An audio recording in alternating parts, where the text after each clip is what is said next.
puppy. Look at him. Isn't that just this thing? So sweet. Husky pit bull. Adorable little guy. That's a secret that can save us all. No, but seriously, what it is a result of cognitive dissonance and cognitive bias and selective perception. And it sounds obvious and it seems simple, but it's not.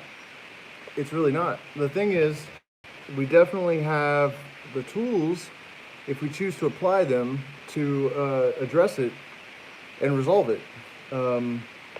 But I've really, over the last year, 2020, I really became convinced that really is the primary source of our cultural problems, and definitely in the political arena.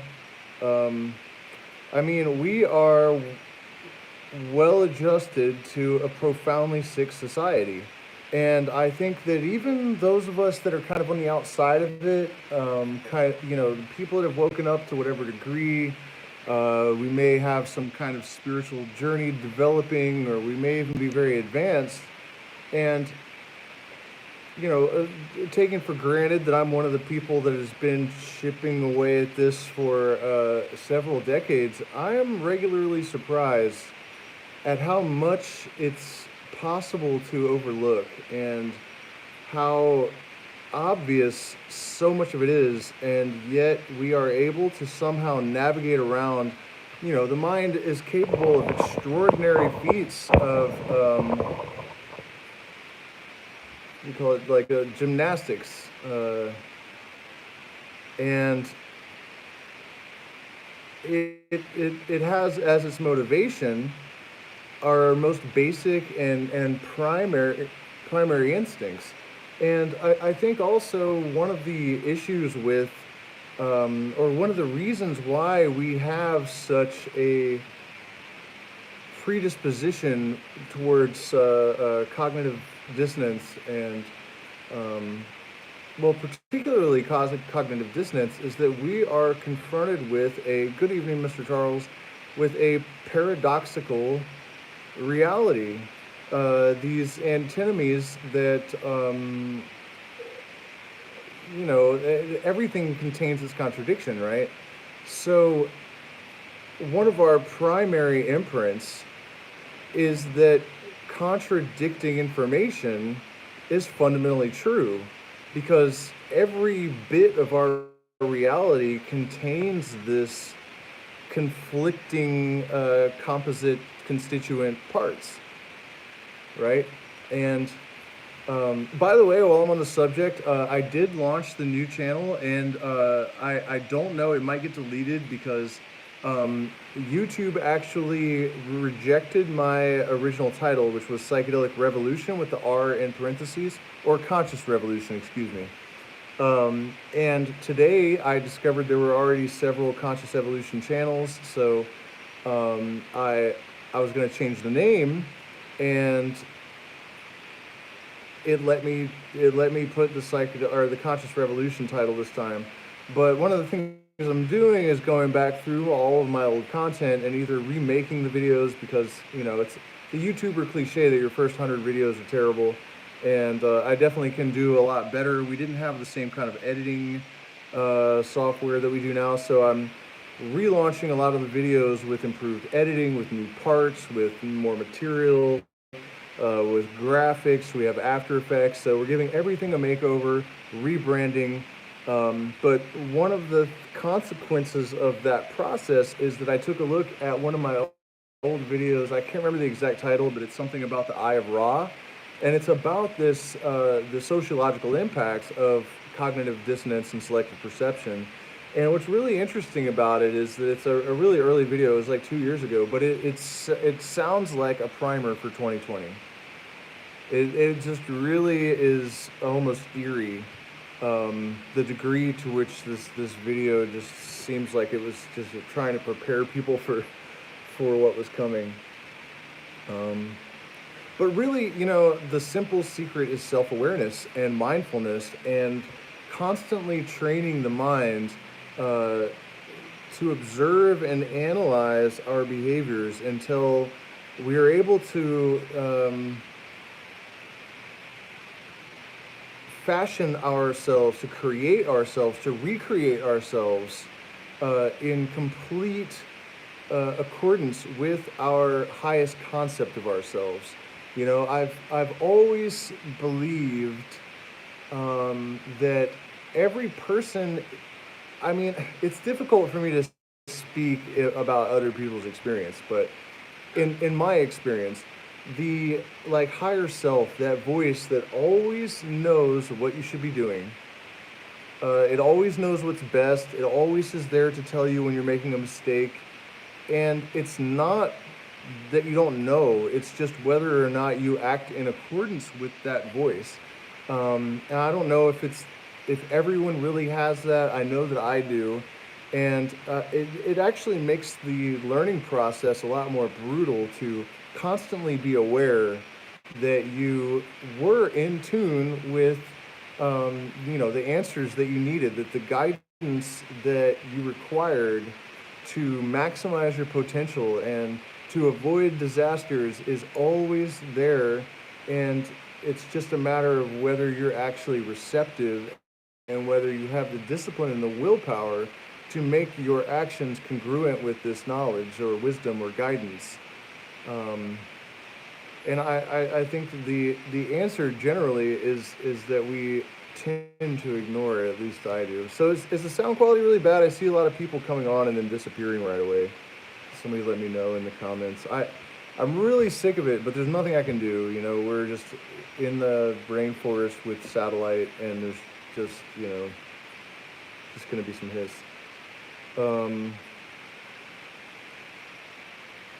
But I also, aside from having this internal voice that always kind of has the guidance that we need, it's obnoxious, man, but there's nothing I can do.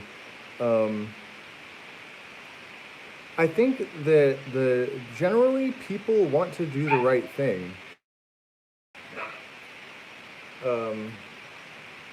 And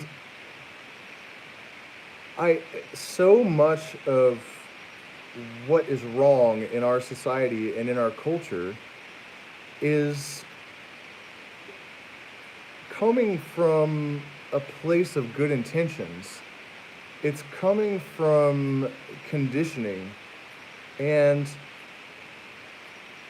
the first major step that we all have to make, and it is so difficult for people, and it's why this idea of ego dissolution is so powerful, and people resonate with it so strongly. Although, as with every other idea, there's definitely a tendency to misapply it. And I don't even like the term ego dissolution. I think ego mitigation is probably a better term and a better process, because I think that we don't really want to get rid of our ego. Our ego is the defining, it's what gives us our individuality. And I think that one of the major traps of a lot of the spiritual systems in the world is that they tend to homogenize people. And I honestly, the conspiracy theorist in me really feels like that's the reason, the institutionalized religions have the strongest tendency. In fact, I posted something in one of my Facebook groups, I think yesterday, where, Aleister Crowley was talking about how the best way to raise a child is to give them sovereignty over their decision-making process, to allow them to choose what they learn from a very early age. And all the Christians in that group were incensed by it. And not just because it was Crowley, but because they have sort of they've been influenced by this belief system whose goal is really to create this homogenized group. I mean, they even refer to them as sheep. So I think we should watch out for that. And, it's Buddhism may be the lesser evil, and there is a lot that can be extracted from it that is of good use. This whole idea of mindfulness that I'm talking about in this live stream right now, is, rooted largely in Buddhism, but just like the rest of them, it can be a trap. A while back, I was watching a Buddhist monk talking about. He just kept saying, "We say, we think," like this identity had been totally given over to this collective, and that's not healthy, in my opinion. So this idea of completely dissolving the ego, I think, is a mistake. So ego mitigation, I think, where we are coming into homeostasis, we're balancing the pentagram. You follow your heart, but you take your head with you.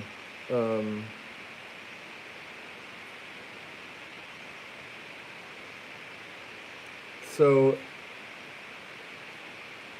the objectivity, that's where I was going with this. The ego needs to be bridled.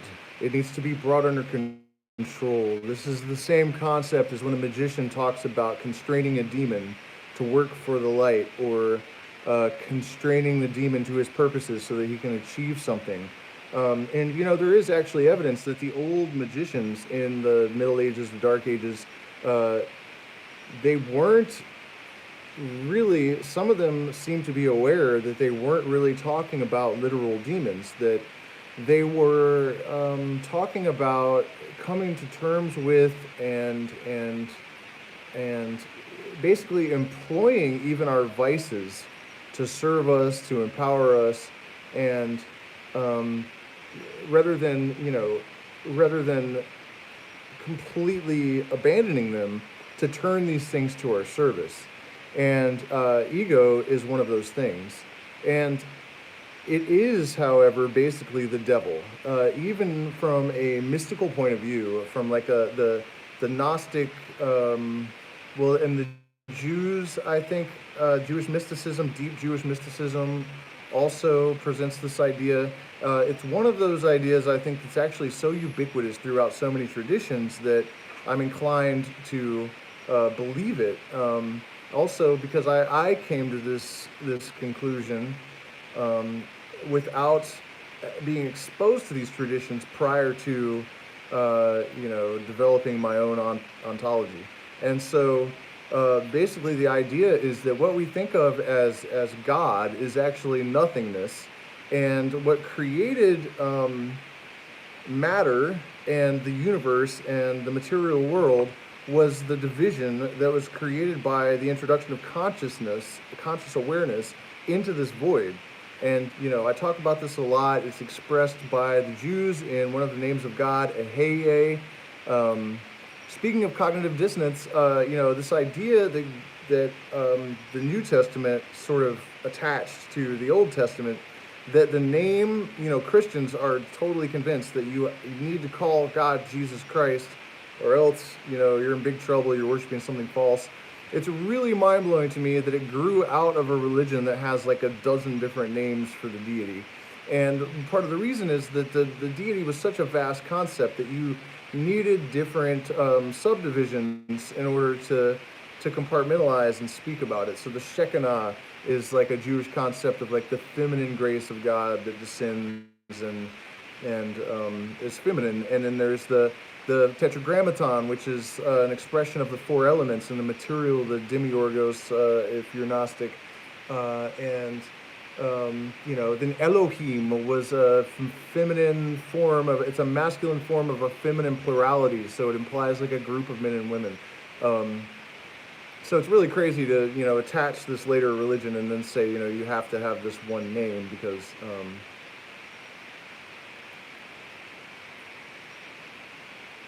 so the idea was that the logos, right, is this vibration that I've come to understand is, we refer to it as electromagnetic energy. And light is produced by relation between these waves, basically, fundamentally. And all consciousness has its origin in that light. And so this is also the reason for Lucifer and the demonization of Lucifer, which means light bearer. It's the demonization of consciousness itself in the story, where once consciousness enters the picture, it creates this division, duality, Now there's relation there. If you have nothingness and you have no shadow, no line, no fracture, no division, then you have nothing. You have to have this division in order for there to be any kind of plurality. And so this process, by means of reflection, after it was catalyzed by the one thought of this nothingness, is what ultimately led to the descent into matter, according to this sort of theology, I guess, or theogony, is that the word for creation myths?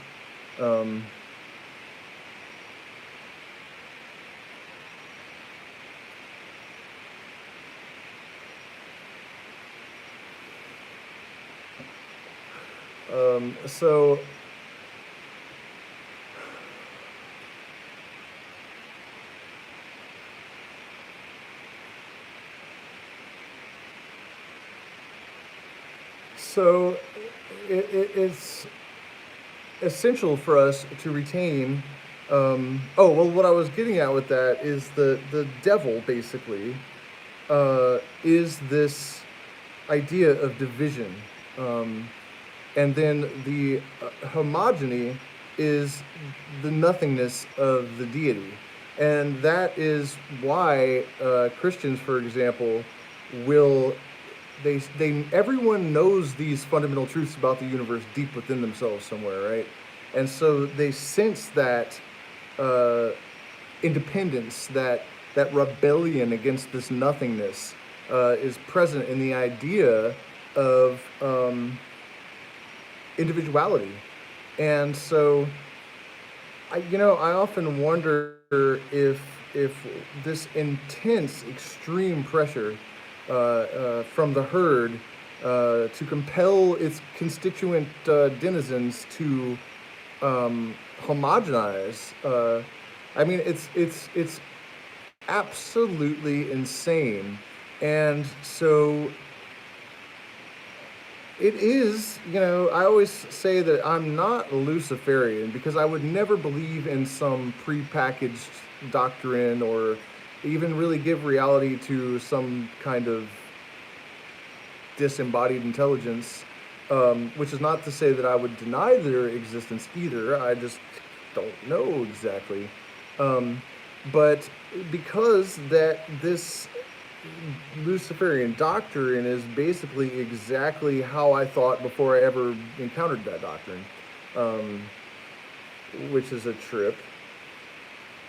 But, from my point of view, the antidote to all of this division and confusion and cognitive bias and selective perception that is tearing apart individuals, it's allowing the propaganda machine to very easily manipulate and delude and influence the herd, because people have this tendency to identify with narratives. And so what's happening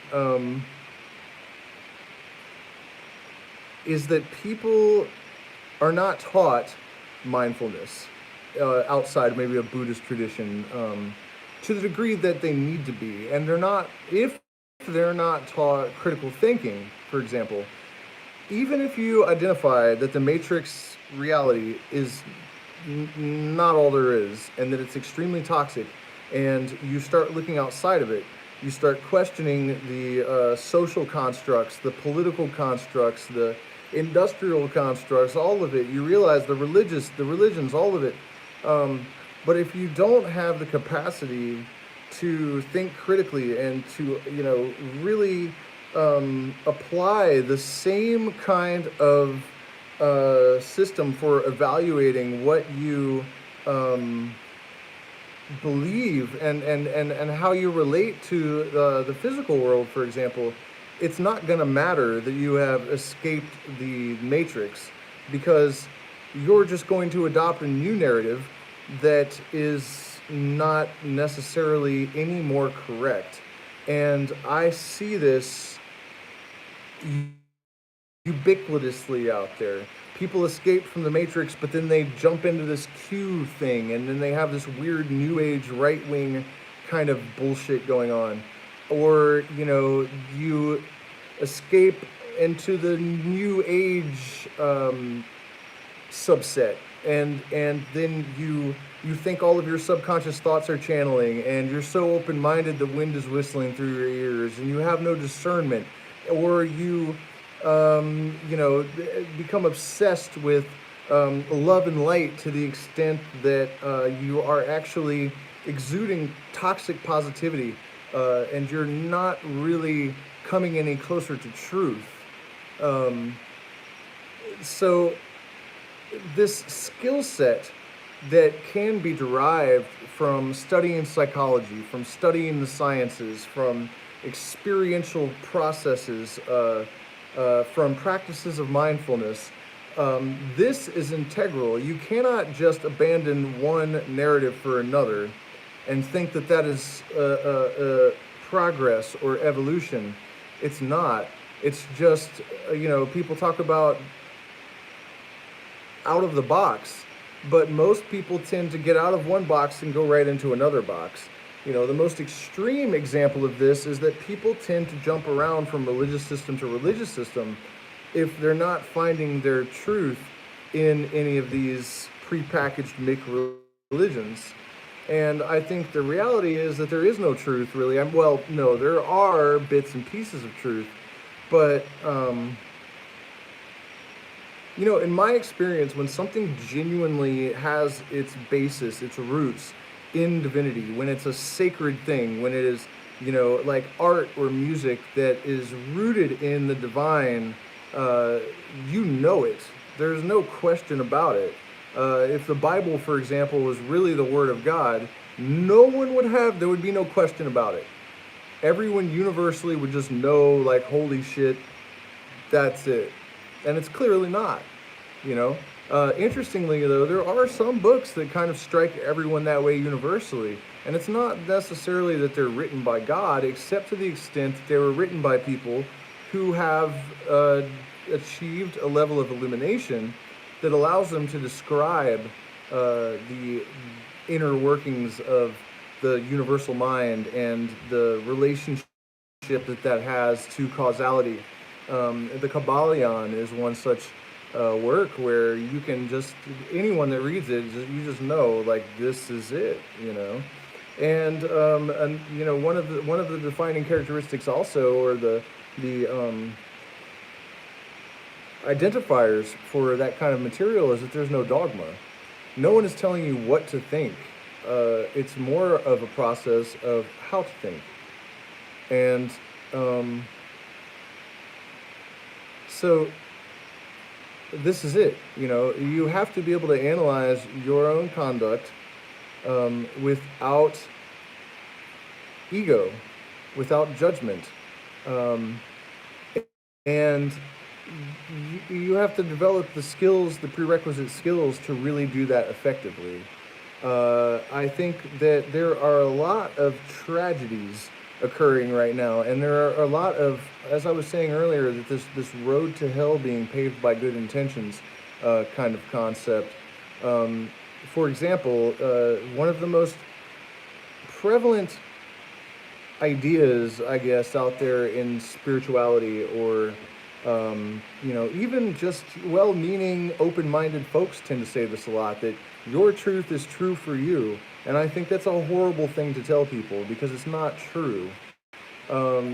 Truth is self-substantiating, it is undeniable, it is efficacious, it is unavoidable, it is incontrovertible, it is not subjective. And what is subjective is how you relate to the truth. So, I actually had somebody on and did an interview a little while back, and they were saying that people should believe whatever helps them, and I think that that's not healthy. It's not. Anytime you have falsehood integrated into a philosophy or a culture or a physical structure. Uh, it it's it weakens the integrity of that structure. And so, what I'm really hoping, and I think it's really the only possible answer that will allow us to collectively rise above the morass, the to keep us from, as I'm always saying, we're precariously perched on a precipice, overlooking an abyss, and we're dangling right in its bloody, hulking maws. I can touch its teeth from here. Um, there is a way out, and gnosis is a real thing, and it is accessible to just about everyone. And what I've been describing on this channel and what I've been describing tonight, I think truly is the antidote. And it's a very simple combination of you know educating yourself, embracing science, which is another area where I think people they realize that uh, the material is not all there is, that there is something beyond that, and so they just adopt a narrative, and that narrative is often one that they just totally disregard science. It's, it's even come to the point that a lot of people view science as something that you believe in like religion. And it can be that, for sure. But, properly applied, it's just methodology. And the physical world, in my understanding, is really just a reflection of this energetic world. They're not actually really independent of each other. The local Warani tribe, this is another reason why I feel the serendipity of going to live with them, because I share their perspective that there really is no spiritual world and there really is no material world, that you're not really going somewhere when you die, that this is really spirit and matter integrated, that the spirit world and the material world are not really separate things. And this is how they think.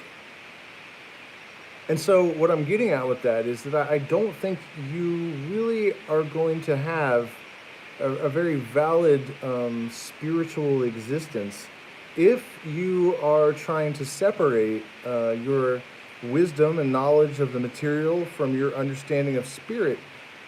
These things are fundamentally one and the same, and they have for their fundamental basis the same set of natural laws, the same energy, and the same relationship between those energies. It's all one thing.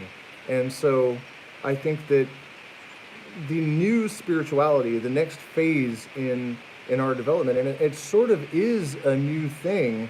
I think that we all need to have at least a basic understanding of psychology in order to be holistic people, in order to have a meaningful spiritual development. You can't just sit and meditate. You can't just drink ayahuasca. You really, and granted, you guys, maybe if we were not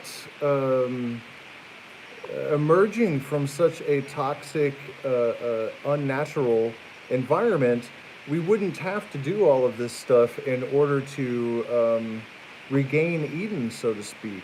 But we are, and we have. Any good books for learning psychology?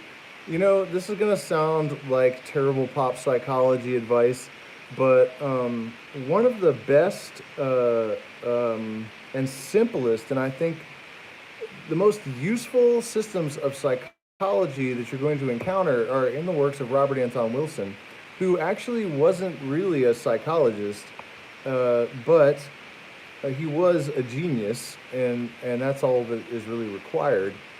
Prometheus Rising and I think the Cosmic Trigger books, they will give you tools. There's really nothing more valuable, and I'm going to make a video actually dedicated to him for the new channel. I hope you guys have all checked it out and subscribed, because we really do need to monetize again.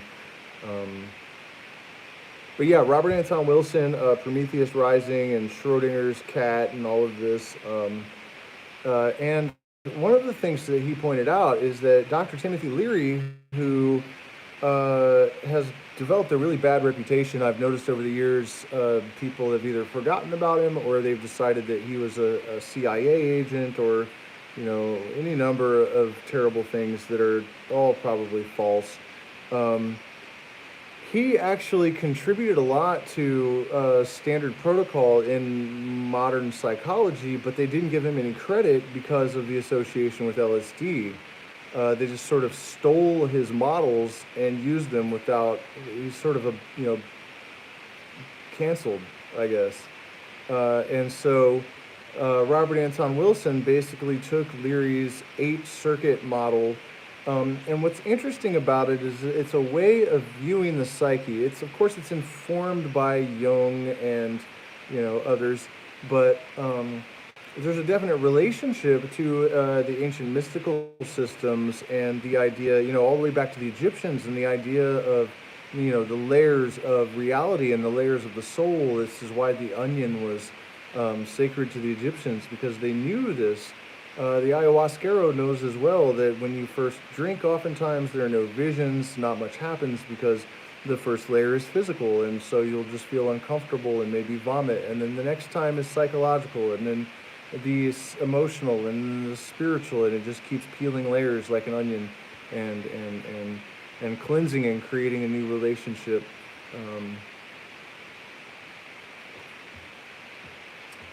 So actually I have to plug this laptop in. Give me a second and we will continue.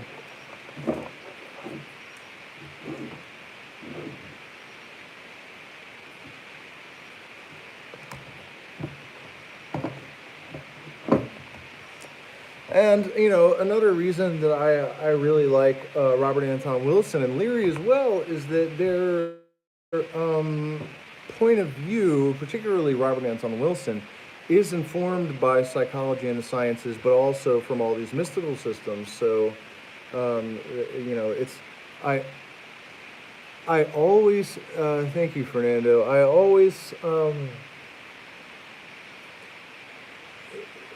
choose syncretic models. And if I was going to use human models for clothing, I would choose syncretic people, mixed race.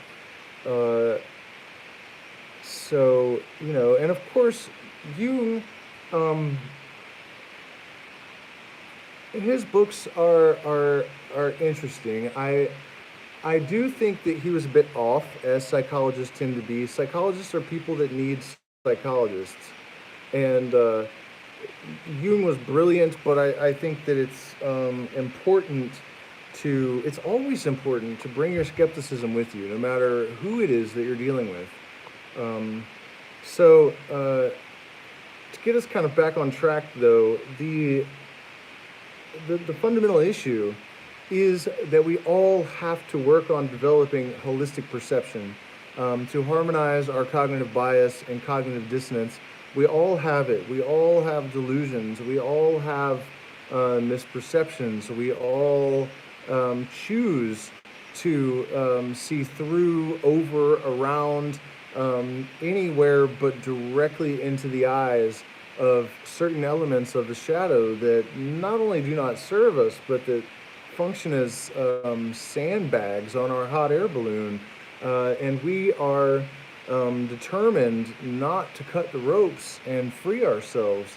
And, for myself, I think it took me a long time to understand that that was in my best interest. If I had freed myself from some of those elements of shadow and ascended into, higher material realms and a greater degree of freedom before I had come to terms with my trauma, before I had dealt with, all of these self-destructive tendencies, a higher degree of success and abundance would have killed me.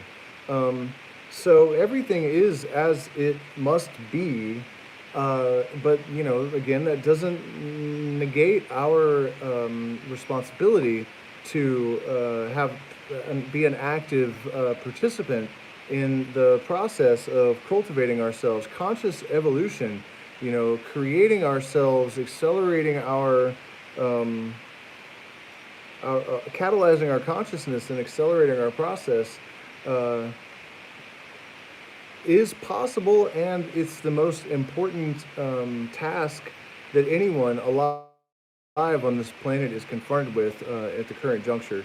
And it's here's some shit for you guys.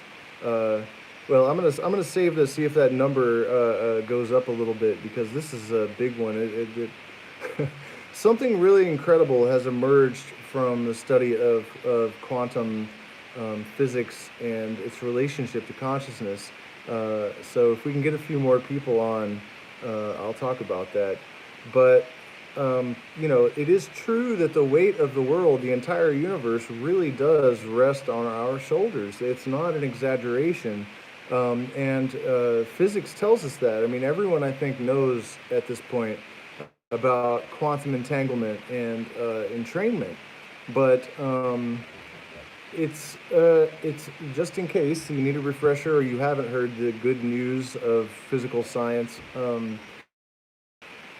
Any pulse, be it electrical or a human heart beating or a clock, will synchronize, and the closer they are together, it's true that it has a more dramatic effect, but the law also states that the cycles will entrain with the highest pulse.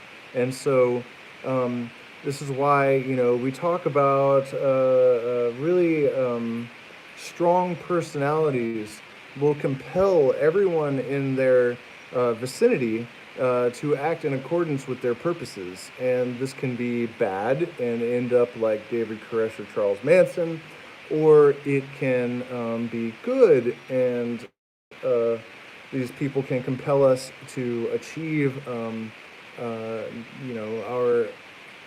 loftiest goals. It depends on the person. And it is also interesting, I think, to realize that high oscillations in consciousness do not necessarily imply that whoever's oscillating at that really high rate is necessarily going to be an angel. That's just new age fluff that just has no basis. Enlightenment does not necessarily go hand in hand with being cuddly like a puppy. It just doesn't.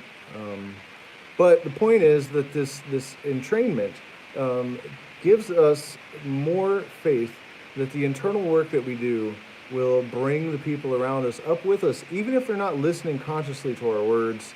If we change our vibration, our signature, our consciousness, then the people who are oscillating at a lower frequency have no choice but to come with us. And so the other bit that is perhaps even more powerful along those lines, if you guys follow the channel, you know that I've been looking for a deterministic or mechanistic basis for consciousness interacting with energy and compelling chaotic energy to arms and order, to symmetry.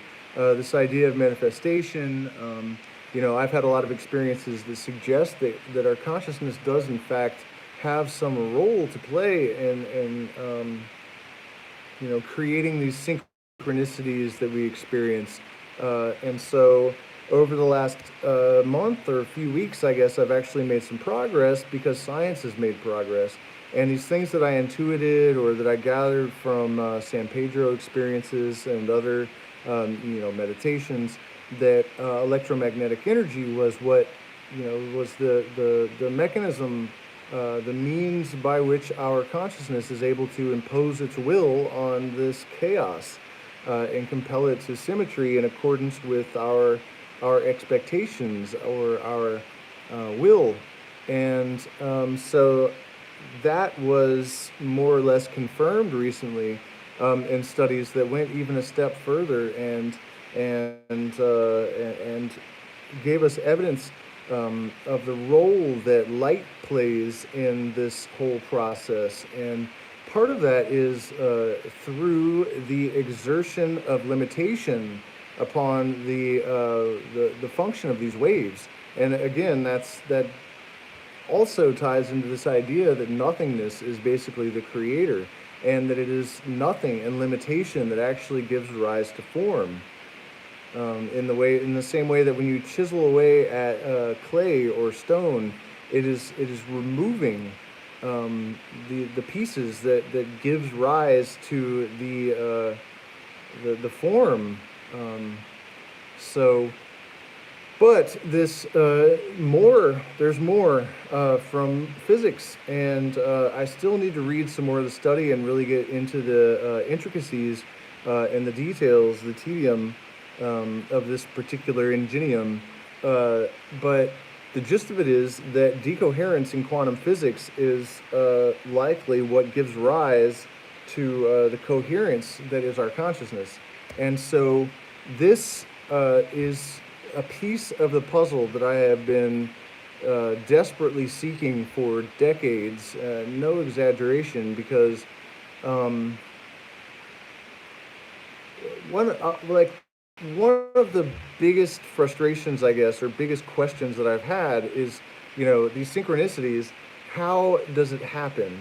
For example, the time that I was working and the girl called me and said that she had taken pictures of bears in the front yard. I got off the phone, I pulled the insulation out of the roof, and bear claws fell out and landed on the deck. And of course, I have a,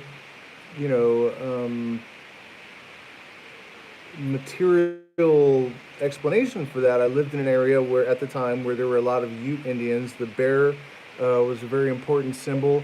And my only explanation for that is that, a native must have lived in that house or built it, and they put the bear claws under the insulation and sealed it up in the building because it was some kind of tradition. I could probably find a Ute person and ask them. I don't know why I've never done that, but that's got to be it. But still, it doesn't negate the synchronistic relevance of that experience of the girl calling me and talking about, the bear, and then the bear claws fall out of the ceiling. I mean, the timing, the randomness, the probability of that happening has got to be so astronomically small that it borders on the impossible. But it happened, and it happened with witnesses, so really, really, really extraordinary. But I had to ask, how does that happen? And it sort of implies some kind of consciousness that had preordained every single exchange of energy, every event at the moment of creation. Otherwise, these things would not align that way. They would have had to have been orchestrated from the very beginning. And so, or, because I don't believe that those bear claws just materialized in there in order to create the synchronicity. I mean, it's not, I guess, impossible, but I don't think that's how things work. And then, there was another physical manifestation of that nature just a night before or a couple days later, where we were talking about the number 11, and then there were 2 11s on the ruler that my girlfriend was working with. And that sort of thing where when there's a physical object that is part of the synchronicity, the mechanics, that really interested me. How in the hell do these things manage to materialize like that? I mean, and also really what bugs me about the ruler more than anything is the fact that they're made in a mold. So that implies that that entire batch of rulers would have had the same mistake on it. Otherwise, it just makes absolutely no sense. And of course, the 1111 became really significant for us over time. In fact, this is a synchronicity that sort of follows me around. I have a video called The Phoenix Process, where you guys, if you click on 11 minute marker, I'm saying 1111. You can accuse me of editing if you want, but it did not edit it. And what I'm saying is that just thinking about this stuff tends to provoke it. And it's a crazy thing to see it in this. But so anyways, I had this question about the actual mechanistic basis for these kind of synchronicities that involve physical objects. And this I don't want to call it a discovery because we're still in the theoretical phases, and early at that, but the idea that we have actually established an observable relationship between quantum particles and entanglement means that we now have, and this is something to really let sink in, because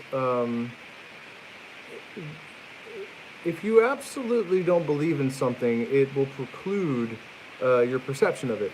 I know this with certainty. This is one of those things that facilitates the cognitive dissonance that's tearing the world apart. And it's crazy how macro it can get. Which, by the way, this experiment also suggested that this effect of quantum decoherence and the relationship that it has with consciousness, they observed macro effects, which means that this extends beyond the quantum world. And so the implication, in case you haven't already grokked it for yourself, is that magic now has a theoretical basis in physics. If it's true that there is a relationship between quantum process and our conscious thoughts, and entanglement means that all particles that were ever entangled will always respond to each other instantaneously, no matter the distance. This discovery of a relationship between our consciousness and quantum decoherence, and then you tie that together with entanglement, and you have the revelation, now supported by science, that our thoughts affect the entire universe. So every single movement that you make, every thought that you have, every feeling that passes through your being, these all affect the entire universe instantly. And so you are God.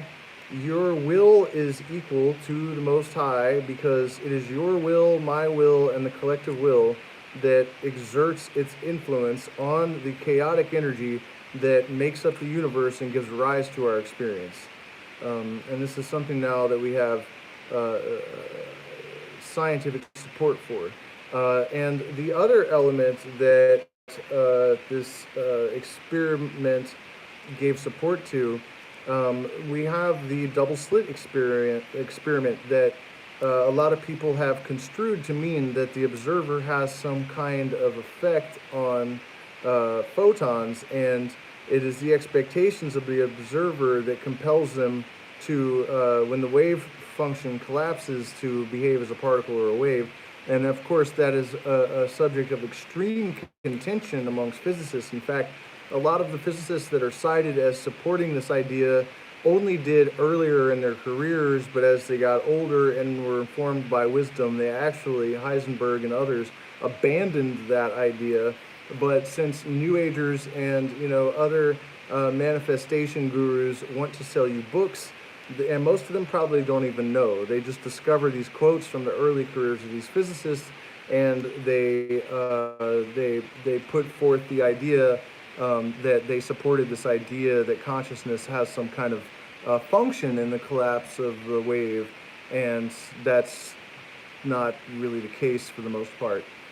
But there have been experiments in favor recently. One of them was reviewed by Harvard and got a sigma 5 rating, which means that it was the absolute highest standard of scientific process. But what this new experiment that detected some relationship between consciousness and decoherence suggested also is that a group of people is going to have much more influence, and that for most people the influence is negligible.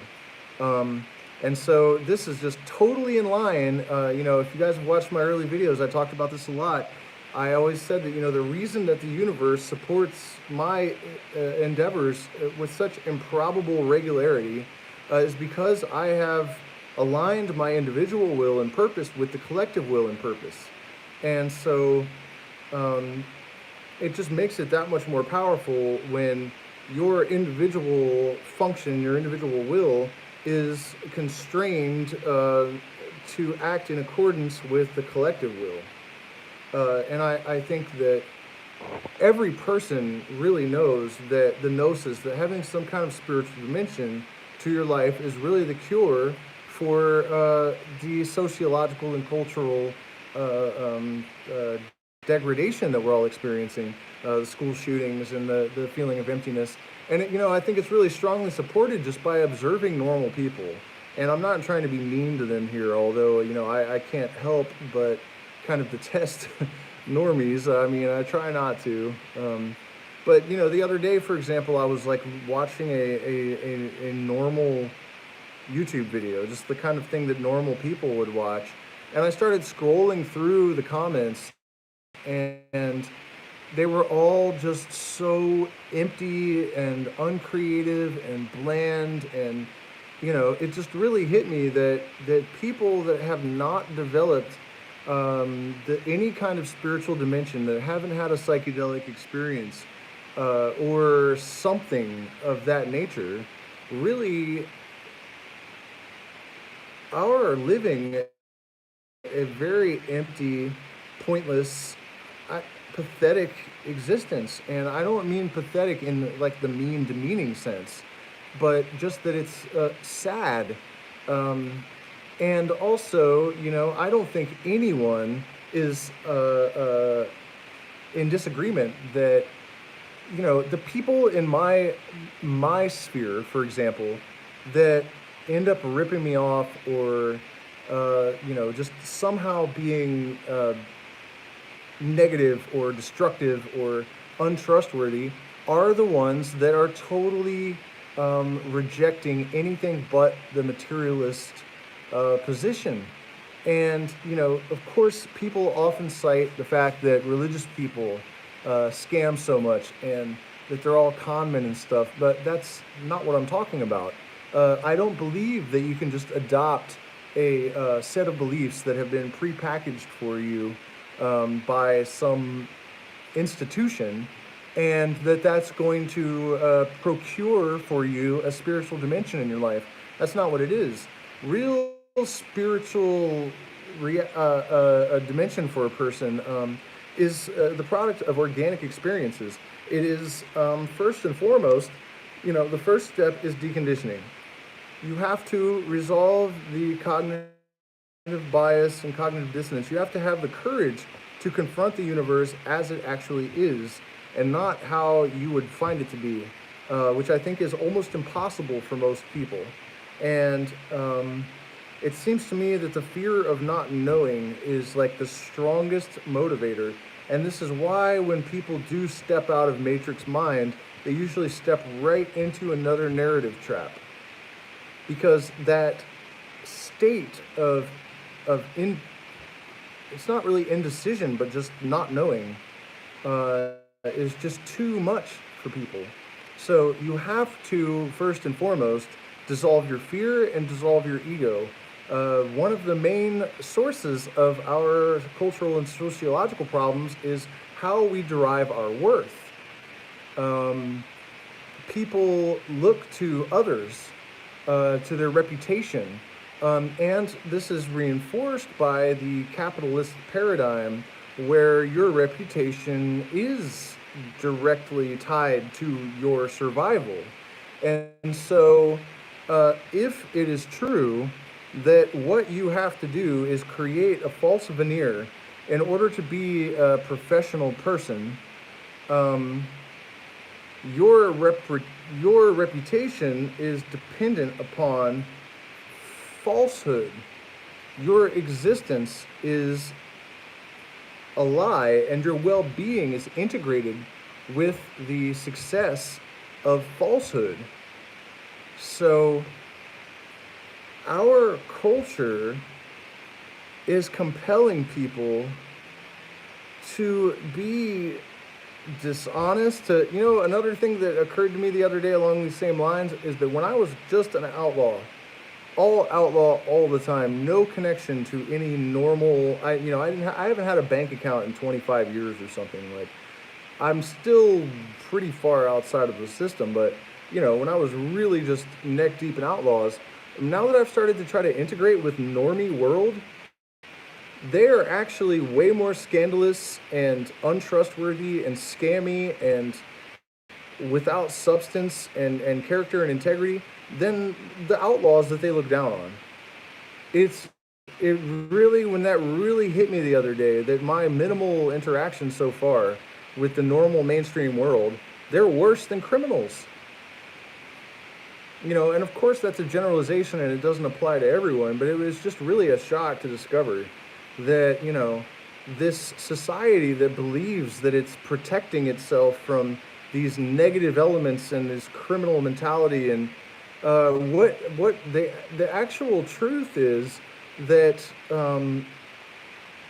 mainstream culture in the United States and Europe and elsewhere has sanctioned totally self-serving, selfish, deceptive motivations as totally normal and acceptable. And so everyone creates a personality that interfaces with everyone else, that presents whatever values the culture has approved of,